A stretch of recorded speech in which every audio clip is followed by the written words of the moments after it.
Charles, thank you very much. I think that you heard the warmth of the applause. It's very rare to hear an architect uh, cover such huge ground, um, as you described it, from the practical to the metaphysical. And others have remarked on this as well. Um, there aren't many people like you made anymore, it seems. And this idea about the universal concerns of architecture that span this huge bandwidth and the determination to be a generalist rather than specializing. Do you think this is, for you, how an architect should be, or is it? What I'm trying to explore is that there is, of course, a personal path here, but you also have a view on how the profession or the world should be. Is it your idea of the architect? Uh, well, I think that's yes. I think, but especially in the developing world, and but I think it should apply here too. That the advantage, I think, every architect works on many different projects at the same time, even in a small office. And it's wonderful if these projects look at different issues, because some idea which you are developing in a little house might be applicable on some huge urban project. And that's why I'm against a practice coming down just to, it's sad when it comes down just to museums and airports, both of which are culture free, as I said. Housing brings so much. And right up to Gropius and Corbusier and Mies, and Wright, housing was essential to an architectural practice, because the issues then become, there's a cross-fertilization. I think we've lost that, I think, or we're losing that. So I would think anywhere in the world, it's sad when that happens, but doubly so in the developing world, where we've got real problems. And how can you sit in your office and worry about an airport or a museum when you know that right outside your... Well, anyway, don't have to finish that sentence. I mean, I think it can easily be argued that many architects didn't do a very good job of that, of housing. They Uh, didn't, absolutely. and That's why we have to and work more on actually, it, right? I agree. Yeah, I agree. And especially, I think if you realize that people do a very good job of building their own housing. I'm not talking about self-help and all that. That's a romanticism. I think, meaning in the sense that that's survival kind of stuff. No, I'm talking about they use the traditional bazaar masons and carpenters, and they put together houses which they like yeah. and which work for them. So they don't need architects, but they do need architects to plan the spaces, because if you give them access to open space and to community space, and it interlocks with their house, then they get highly usable housing, Yeah. which is what Mykonos is, and that is usually traditionally developed. We have to assist that process in the third world, but we don't have to substitute for it with our designs. Sure. You follow? Absolutely. And I'm also continuing on reflecting on the connection between the practical and the metaphysical. So, for example, the kind of layering of meaning that you do with such facility and so easily, at the British Embassy, to go from the birth of Ganga all the way to the Campidoglio and Michelangelo via Islam. These layers that you are constantly seeking to embed, is there a parallel between that and the layers in the practical side? Is it all a concern about these layers which are either practical or metaphysical, but it's actually a fundamental, this kind of sedimental way of approaching architecture? It just comes naturally. Yeah, I was interested in that, and I think to some extent an architect writes his own agenda. I mean, the client has their concerns, and if they understand that what you're doing isn't going to interfere with their building, they're quite excited They about leave you it. alone. They Yeah. leave you alone, or they actually, well, in the case of the Jaipur building, it was a government building. They had no money.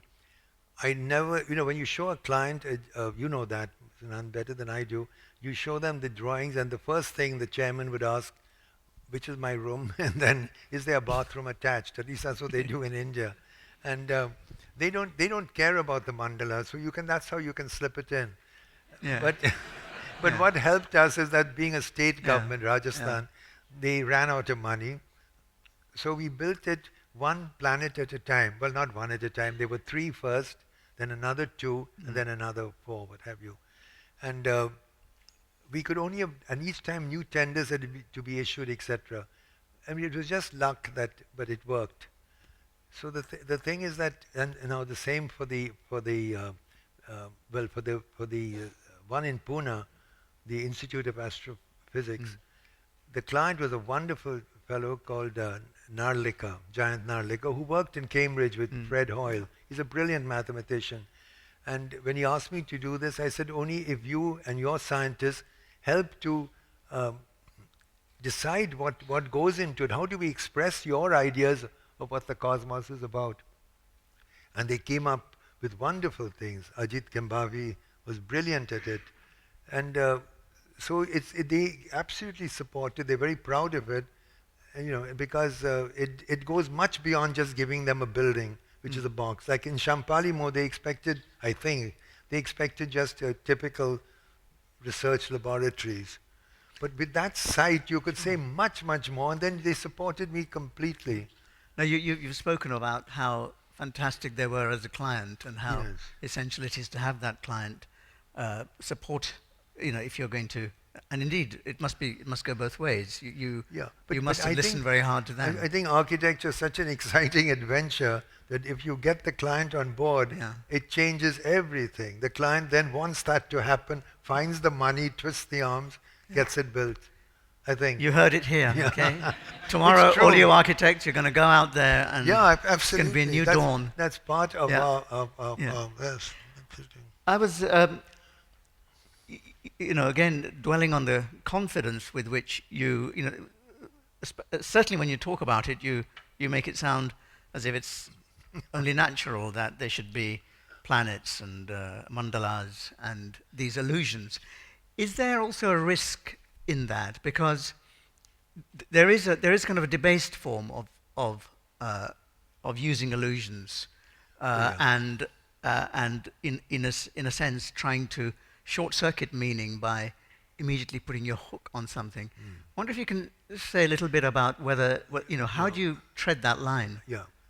Well, the only time I did it was the Jaipur building, used the mandala directly. And I didn't do it for the reasons of, I wouldn't do what, you're quite right, I wouldn't do it for religious things or anything like that. What interested me about it, how this man, as I said, he was looking backwards and forwards, which actually is Janus-faced. Mm. And that leads to an ugly kind of schizophrenia. Or it leads to compromise. But in the case of art, it can lead to another kind of solution. So the city he builds finally does both things. It's both a modern city and yet it's a very, how to say, city based on the oldest myths. Mm. And I think an example here in the West, and I'm not a historian, so I'm treading on bad ground. It seems to me that what I've read, in the Renaissance, um, there were people, and then before the Renaissance, I'm sorry, in the 14th century or 13th, whatever, um, the church was very strong. It was and very controlling. It was rather like the mullahs out today. And but there were some crazy people, a lunatic fringe, who were beginning to discover pagan temples, Mm. and they would write letters to each other and say, if you're going to Paestum, there's some very interesting thing there. Mm-hmm. Now, that was a heresy, very much proclaimed. And it could have led to certainly to burnings, to Mm. inquisitions, to maybe civil war. No, because of Bramante, because of Michelangelo, it led to the Pope praying in a pagan temple called St. Peter's. Mm. It has nothing to do with Christianity. Mm. So art can actually take this conflict Yeah. and take the tension and take it to another level. So that's why it differs from political debate or Sure. even our kind of discussion, because it's something which comes out of left field and does this. And I think that's what interested me about Jai Singh. And I felt Nehru was also trying to do that, but he wasn't enough of an artist to pull it off. But or maybe I'm wrong. but still he tried, and that's what wonderful. Mm. So that's what that building is about. So to the Oh. extent that the city is based on the mandala, it had to be, Mm. but it wasn't because we're trying to give it meaning by putting it in some. But yeah, We'll have a lot of opportunity through this season to talk about the urban issues and also the metaphysics as well. So we won't necessarily cover everything today, but it's noticeable that if you start with some of your early houses, let's say beyond the very first ones, but say the Parikh house in Ahmedabad, and your work of that period, which seems relatively abstract. Uh, Clearly, Le Corbusier and Khan had been in India, and that had exerted its influence on Indian architecture. And then your work in Jawahar Kala Kendra and Bhopal and others seems to go through a little bit more of a representational phase, such as the direct quotation of the stepwells yeah, and so on. the good. And then with Champollion, it's back to a greater level of abstraction. Is that a fair description of a journey? Yeah, I think that's a good description. That's right. That's what my journey turned out to be, right? Yeah. But Okay. it's a journey which you cannot predict. No, No. it's things. Yeah, but that's pretty good. That the first buildings were. I think architecture is invention. That's not a politically correct word to use today. We like to think we derive our, but there's also a level of wonderful invention, and that's why it's so exciting to be an architect. Mm. But that invention cannot be based on whimsy. I mean, if it has to be based on something real, and that's where you use the old architecture to understand, or the materials. But I think the early work I did on climate and stuff, I felt free to invent, like Mm. Kanchenjunga is a kind of invention. As I I, got yeah. deeper, I felt that, sorry, go ahead. I love the word invention because I think that invention can go all the way from science and from solving Yeah, urban exactly. problems all the way to the invention of meaning and or Yes, at least invention of techniques for representing meaning yeah, down to the abstraction we talked about. But that requires an imagination.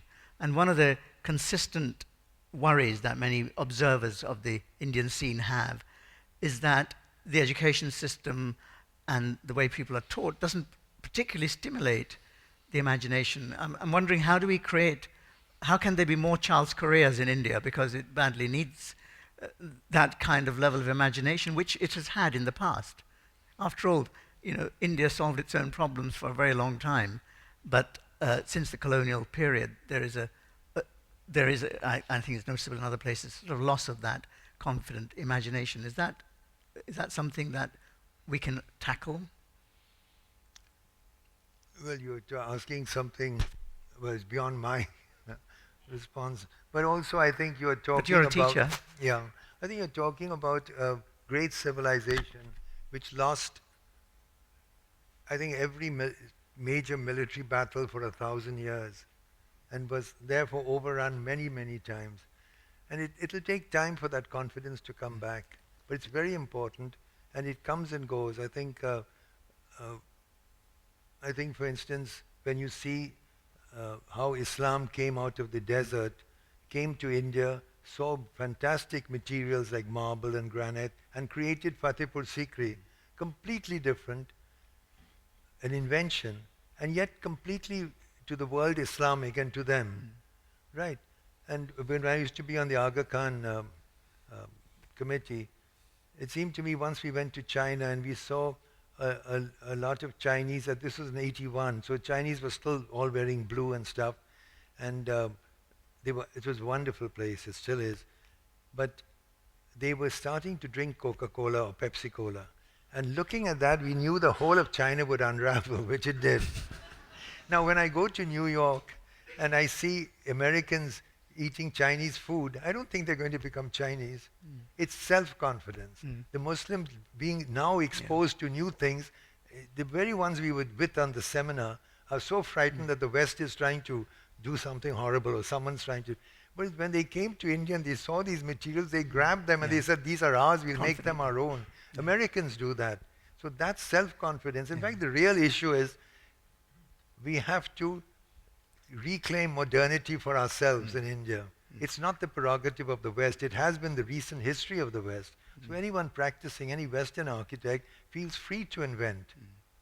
But we have to carry all this luggage, and we have to learn how to deal with that luggage. So you put it very well, and I think these are different attempts to jettison some of the luggage, carry some of it, put it back on, throw it out again.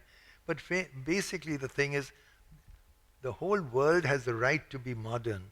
Modern is not, it's not a style, it's an attitude. Yep. I love the idea that the double-decker bus by best can solve the untouchability problem, but that Chinese civilization can be unraveled by Coca-Cola. Well, I think I'll stop hogging Charles, and by this time everybody has prepared penetrating questions better than mine. So please, let's have a few from the audience. We have 10, 15 minutes or so.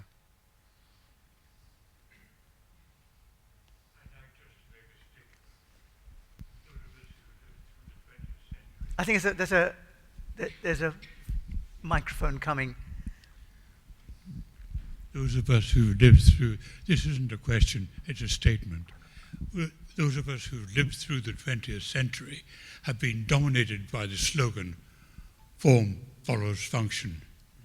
The 21st century, after Charles Correa, is going to be dominated by the slogan, form follows invention.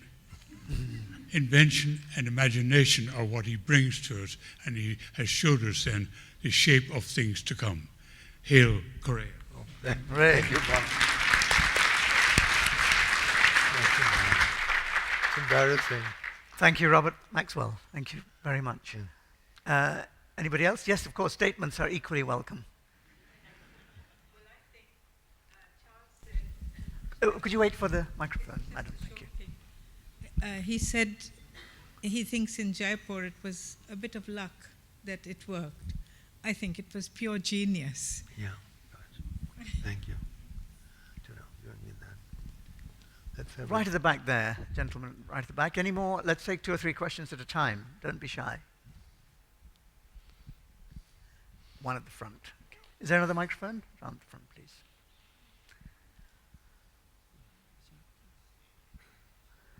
First, we'll take the one at the back. In terms of social relevance, some of the most important works of Indian architecture were produced in the 1980s. This included not only some of the work that you've shown us tonight, but also the work of some of the other leading Indian architects like B.V. Doshi and Raj Rewal. I was wondering if you could say something about the architectural culture of that time, and if you could say something about the conditions that made that sort of architecture possible. Thank you.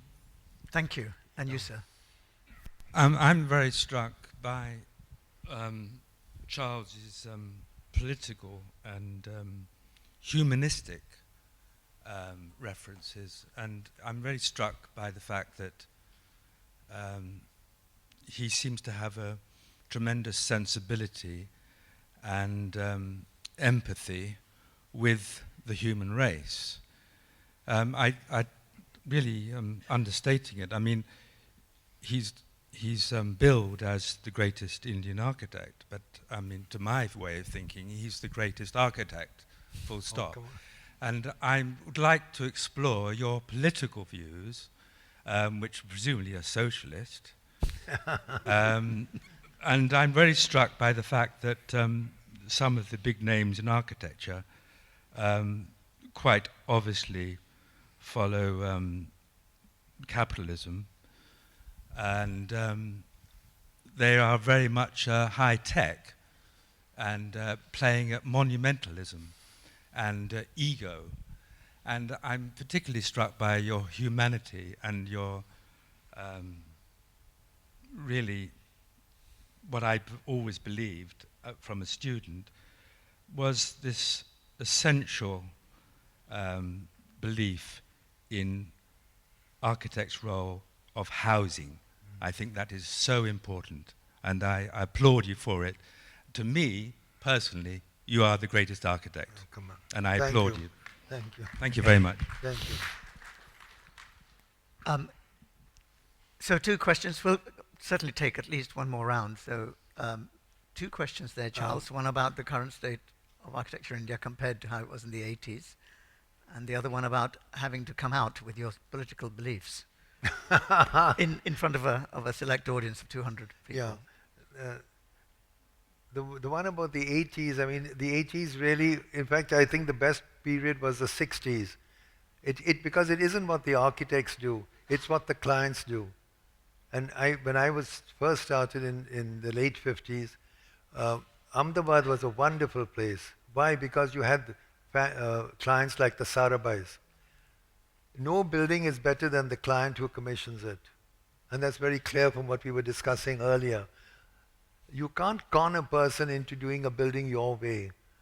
But you can get them enthusiastic about the idea.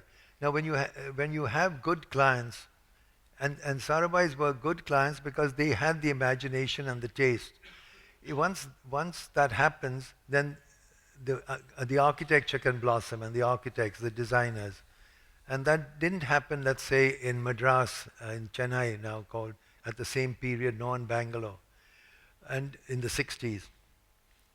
So I don't see, I think what's happened today is that the architects, the clients don't, I mean, the relationship is so different. I mean, the architect has become more a gun for hire. The client knows the problem.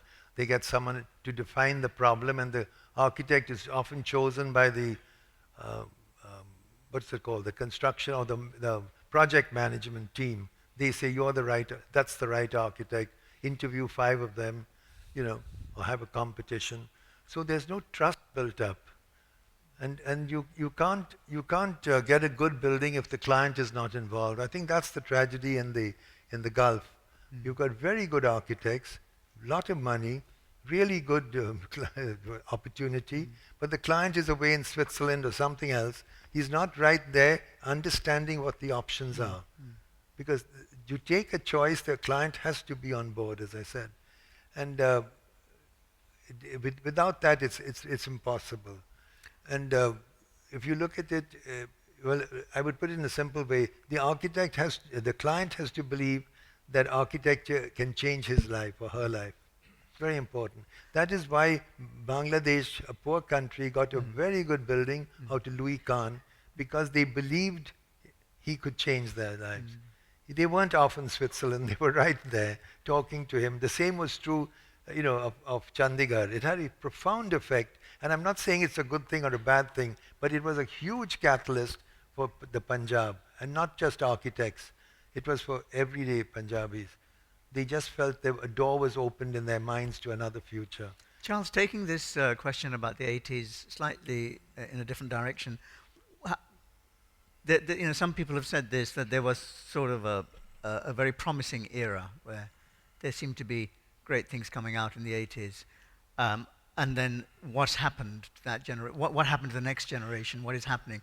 I personally question that narrative, because actually, as Rahul Mehrotra's book has shown recently, there is a fantastic undercurrent of brilliant invention alive and well. But what's your take on it?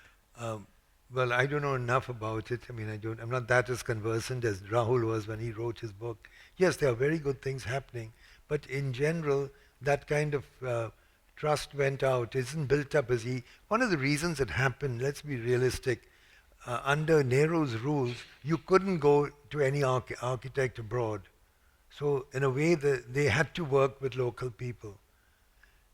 But once they started, they began to get confidence in each other.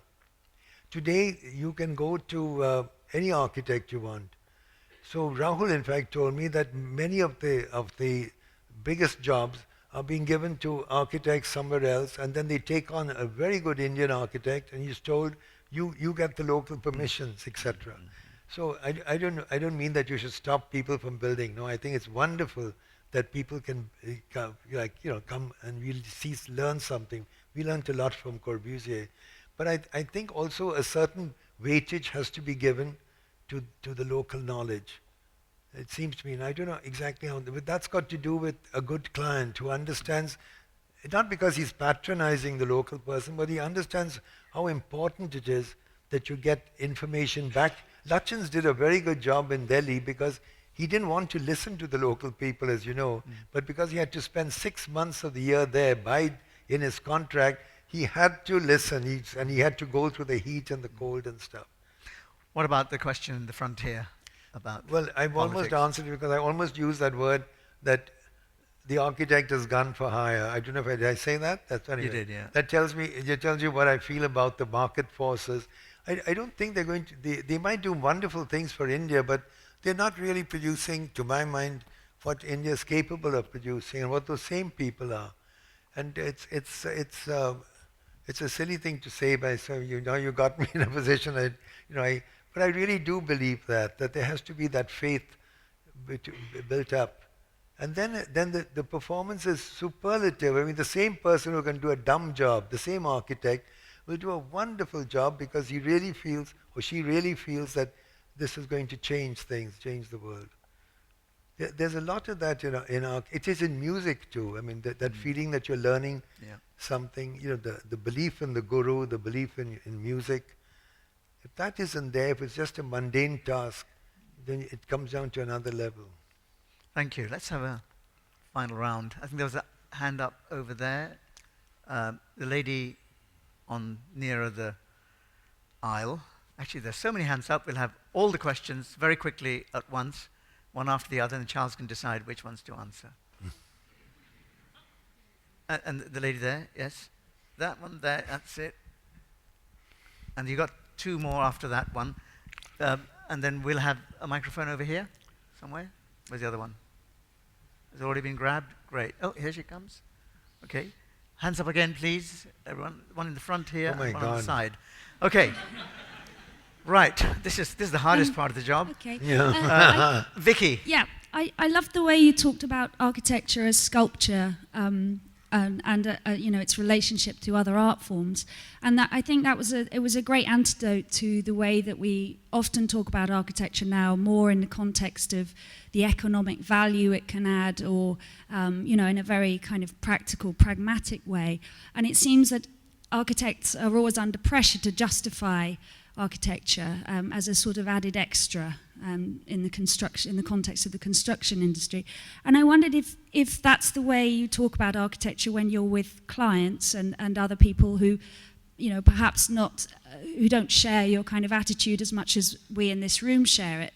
And how can architects generally kind of reclaim architecture as an art form and be able to talk about those big ideas when we're under such pressure to make buildings, perform in a kind of economic sense, and to deal with these big issues like in India, building of the new 7 cities and all these huge economic pressures. Thank you very much. While the microphone goes to the next person over here, can we have this question here?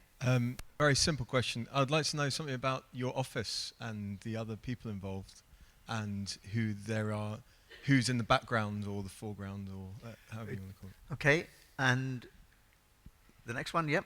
I wanted to ask if I really appreciate the way you spoke about assuming a bifocal vision, and I wanted to perhaps ask you about the Vistara exhibition which you worked on, and how you used the exhibition format to perhaps advance some of those ideas or share them, because along with your architecture practice, your writing and even that exhibition seem to have a strong currency amongst younger historians, and so I'd be very curious to know how you developed and worked with the exhibition format to advance some of those ideas. Thank you. And do we have this one over here? And I think there's one. Yep. I'm very interested in architecture and its relation to politics, or politics and its relation to architecture, because I believe that architects usually are victims of politics. So I just feel that should architecture as education evolve, and should architects start getting involved more into policy making and being planners? What are your thoughts of it, about it? We'll take one more right at the back. It's okay, Charles, I'll repeat. Yeah, you'll have to, my goodness. Thank you very I much. remember the for showing us your great work today. Whenever I've visited your buildings, I've always, felt a great Indianness to them, or let's say Indian culture to them. I was wondering whether this question of Indian identity is, because today you gave the slogan of everybody has a right to be modern, and in that search for modernness, do you think this question of Indian identity is relevant at all now? Or do you think it's something, which is no longer, it's more about finding solutions to problems? Thank you. I'm just going to quickly summarize those, and really, because these are conversations that can go on, and you won't necessarily hear every single answer. But we started with architecture as sculpture, and can you always talk about it in those terms, given the world is, so often concerned with other matters like money and so on? Something about your office and other people. The Vistara exhibition, which was, I think, about nearly 30 years ago now. Wasn't it? Yeah, yeah. 85, Which marks a watershed in the way architecture was discussed in India. And architecture and politics. Should architects become more political rather than taking it lying down? Well, and Ricky will answer that one, right? this Ricky? huge question of Indian identity. So take your pick, Charles, and busk as you wish. Oh, God. Gosh, what was the first one? About sculpture? I can't remember. I should have taken notes myself. Yeah, the first one was is okay. Yeah, I remember sculpture. Yeah. You talk about well, architecture. the It's short really about how answer you to that is that you can't do it alone, and especially a young architect like you. There has to be several people who start reclaiming the territory of the architect. But it happened insidiously. It used to be that the architect was the first person chosen for the job. A client had a site, and they'd say, I want to go to so-and-so to design the building, the house, whatever he's building, or the hotel. Now I think they go first to somebody who analyzes a site and decides what will bring the biggest return, and if it's a shopping mall, how many kinds of shops you would need, etc. And then once they've got all that, and if it's an office building, what should be the best combination of retail and offices and whatever. Then those people decide to bring the architect on board. And so the architect is the third person to join, is no longer at all not just in control of the ship, isn't even responsible for the ship. And what is sad is that we have learned to live with that, and actually to many people, that's actually a relief. They don't want that responsibility, so they're only too happy to slip in and just do the skin of the building or something and slip out again with their fees. And that's very sad, and someone has to change that. Now, I don't know if one person can do it, but obviously this could be done as maybe the RIBA should take that up. What do you think? Yeah, I can what see do you that. think? Yes, come on. Yeah, that's right. Okay. Absolutely. The new mission statement of the RIBA, Stephen, architecture or sculpture. That's right. No, not that. To re-establish the zone of the architect, the responsibility. And the architects would have to take that responsibility. But that, to my mind, has changed. That's my reading. The second one was? Actually, would you mind? I think things like details of the other people and so on, maybe, I think, all right, leave it, Charles. Yeah, I was going to try to short-circuit this. Anything. Why even bother? Yeah. No, we have a very small office. I think I've never gone beyond 15 or 14 or 16 people. Usually it was 10 or 8. Yeah. We have a lot of consultants who come in. So we can so everyone who's in the office knew what the others were doing, the other projects. And that was the cross-fertilization. As the time went on, I got older and the people in the office seemed to get younger. So that was always a problem. So that because I don't have any partners, so I always had to deal with much younger people.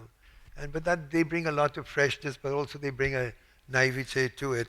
But all that goes into the mix. Is there anyone between 50 and 80 in your office? 50 Charles? and 80? Yeah. Nobody, no. Nobody even close to that. I wish there were. I wish there were.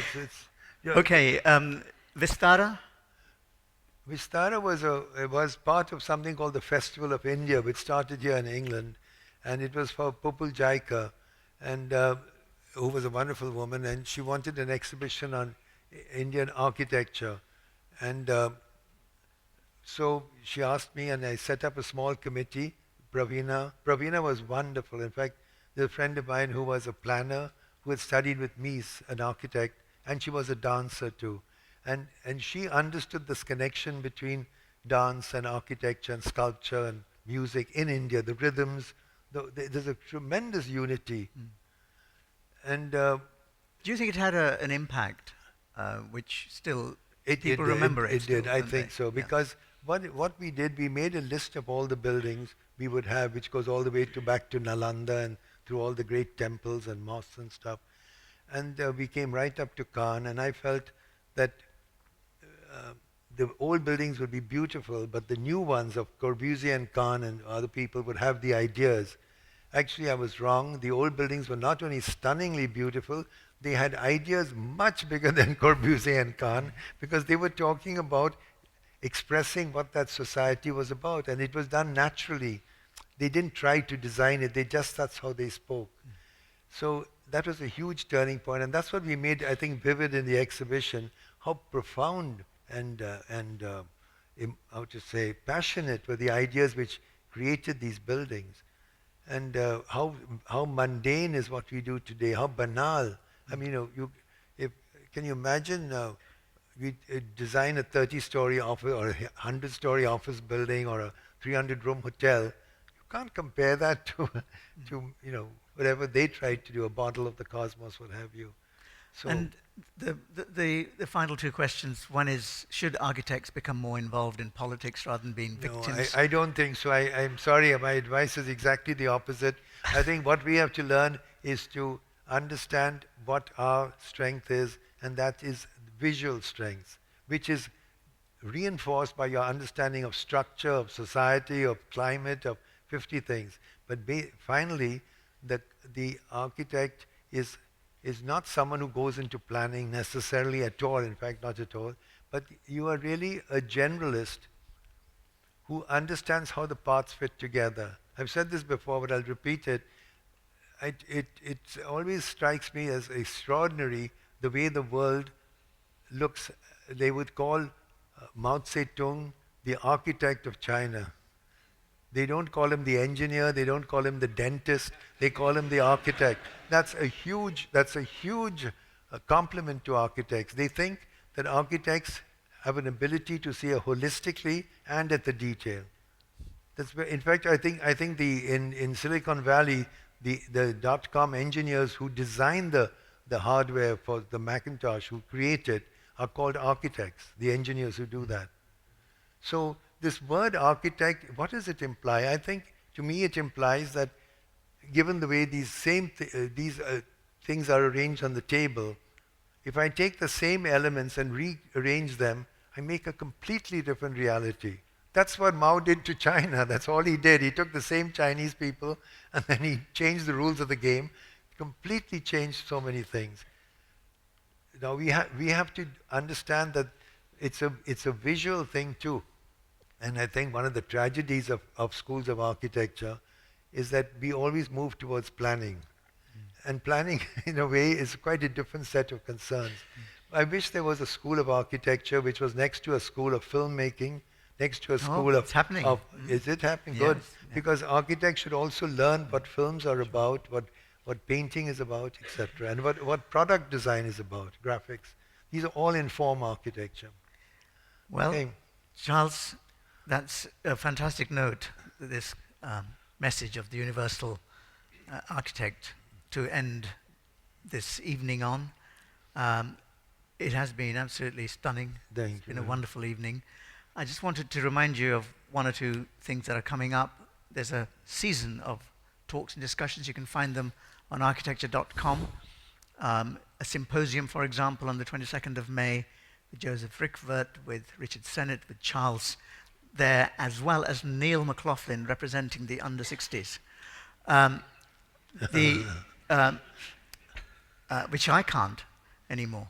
So I'll be chairing that, and then there is a event on urbanism, terrible city, great place, which is a quote from Charles, and there's another one on architecture as metaphor, art, and its connection with architecture, with including Stephen Cox and David Adjaye.